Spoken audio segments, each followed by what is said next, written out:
రాజ్యసభ సభ్యులు భాష్యం రామకృష్ణ ఎంపీగా ప్రమాణ స్వీకారం చేసిన అనంతరం తొలిసారిగా గుంటూరుకు వచ్చారు. ఈ సందర్భంగా టీడీపీ శ్రేణులు భారీ ర్యాలీతో ఘనస్వాగతం పలికారు. Inner ring road, lodge centre, Lakshmipuram, Brindavana gardens, ITC hotel మీదుగా చంద్రమౌళి నగర్, భాష్యం మెయిన్ క్యాంపస్ వరకు ర్యాలీ సాగింది. ఎమ్మెల్యే నర్సింతో పాటు కనపర్తి శ్రీనివాస్, భాష్యం హనుమంతరావు, ఇతర టీడీపీ నేతలు భాష్యం రామకృష్ణతో పాటు ర్యాలీలో పాల్గొన్నారు.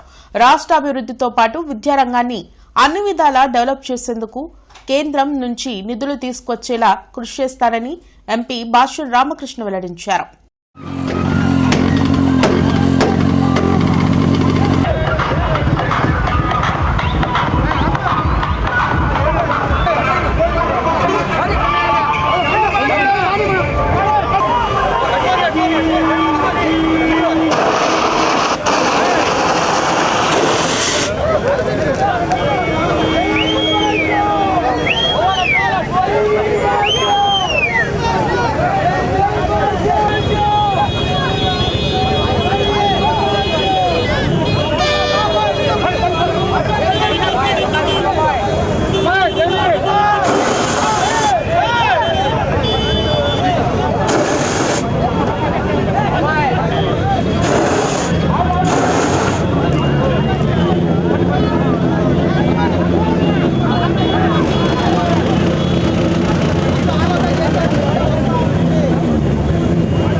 తెలుగుదేశం పార్టీ జాతీయ అధ్యక్షులు మన ముఖ్యమంత్రి వర్యులు నారా చంద్రబాబు నాయుడు గారి ఆశీస్సులతో మన యువ నాయకులు నారా లోకేష్ గారి ప్రోద్బలం ఇవన్నింటికి నన్ను రాజ్యసభ పంపించడం జరిగింది.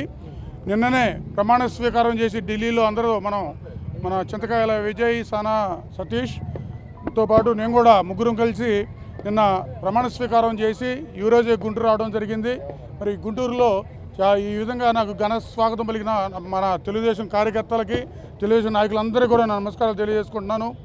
ఈ పదవి ఇచ్చిన సందర్భంగా ముఖ్యంగా మన గుంటూరు, ఆంధ్రప్రదేశ్లో మన గుంటూరుకి మరి మంచి సదుపాయాలు, మంచి ప్రాజెక్టులు వచ్చేలా కృషి చేసి మరి విద్యాపరంగా కూడా మా యువ నాయకులు విద్యాశాఖ మంత్రులు కాబట్టి విద్యారంగంలో కూడా కొత్త పంతులు తొక్కే విధంగా కేంద్రం నుంచి నిధులు, పథకాలు తీసుకొచ్చి రాష్ట్ర అభివృద్ధికి, ముఖ్యంగా గుంటూరు జిల్లా అభివృద్ధికి తోడ్పడతానని తెలియజేస్తూ